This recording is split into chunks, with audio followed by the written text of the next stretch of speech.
Water is the driving force of all nature. Leonardo da Vinci. It covers nearly 3/4 of our planet, and it's essential for our existence. Water is a thing of wonder and inspiration. It also happens to be uniquely fit for creatures like us. One key feature of water that promotes life is its capacity to act as a universal solvent. Water can dissolve almost anything. This allows it to be an ideal carrier of the many chemicals and minerals we need for life. At the same time, water is less chemically reactive than many other solvents. Sulfuric acid can dissolve minerals, but it also destroys them by reacting with them and making them useless for life. Water dissolves minerals without destroying them, allowing them to carry out their life-giving functions. Water is thus an ideal solvent for life.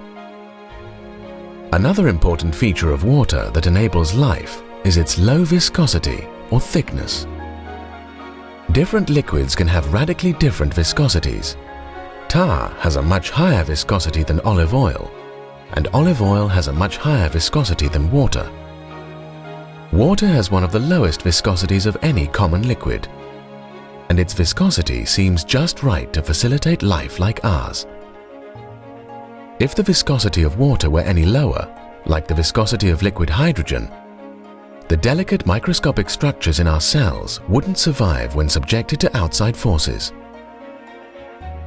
On the other hand, if water's viscosity were even slightly higher, the pumping of blood through the tiny capillaries which permeate all the organs in the body would be impossible, and our circulatory system wouldn't be able to supply enough oxygen or glucose to our muscle tissues for organisms like us to survive. In sum, the viscosity of water seems to be finely tuned for life like us.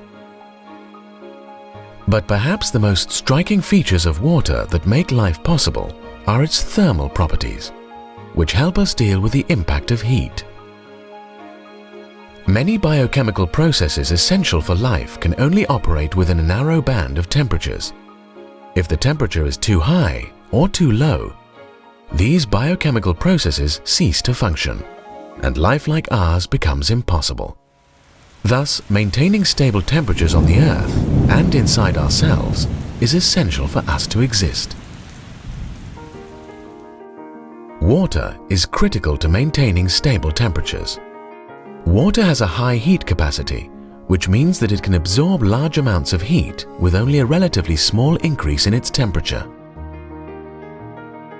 You can see this in everyday life. Walk barefoot on sand on a hot summer's day and you'll likely burn your feet. Place your feet in a swimming pool during the same summer day and the water will only be pleasantly warm.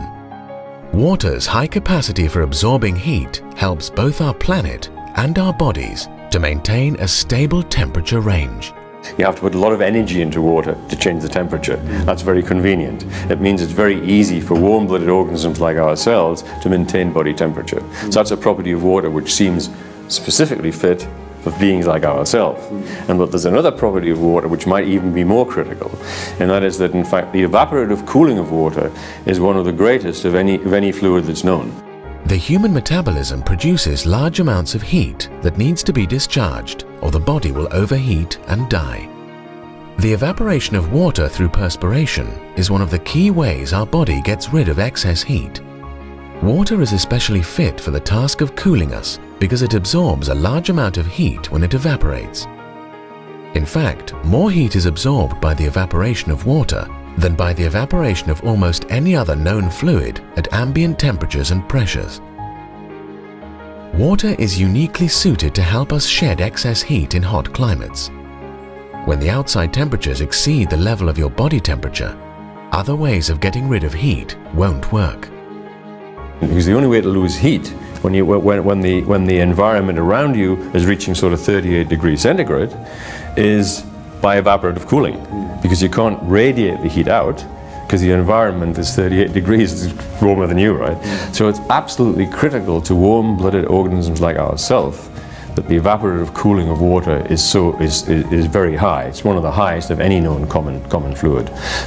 The high evaporative cooling of water appears to benefit humans more than any other animal. Being relatively hairless, humans lose heat through evaporative cooling more efficiently than any other mammal.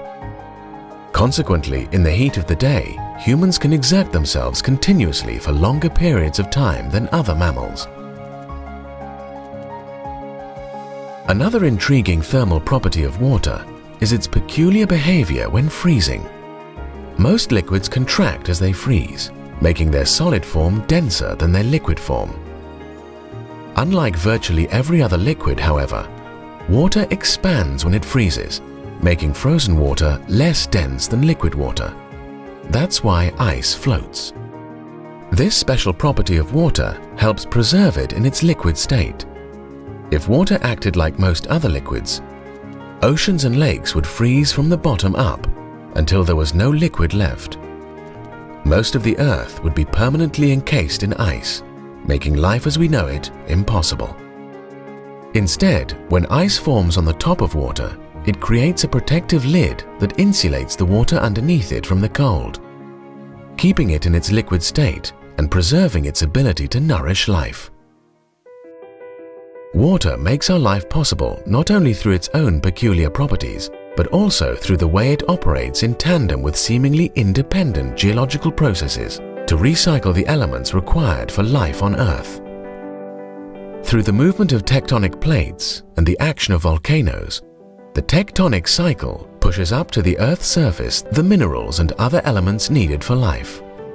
Then the hydrologic or water cycle dissolves these same minerals and elements through erosion and ultimately deposits them on the ocean floor, where the tectonic cycle can recycle them yet again. And these are two great cogs which work together. The tectonic cycle keeps on recycling the crustal material, and the hydrolytic cycle dissolves the key minerals which are necessary for life and sort of takes them out of the crusts and puts them in the hydrosphere, in the fluids of the Earth. By working together, the tectonic cycle and the water cycle preserve the chemical and physical stability of the Earth's surface environment, enabling life to continue to flourish.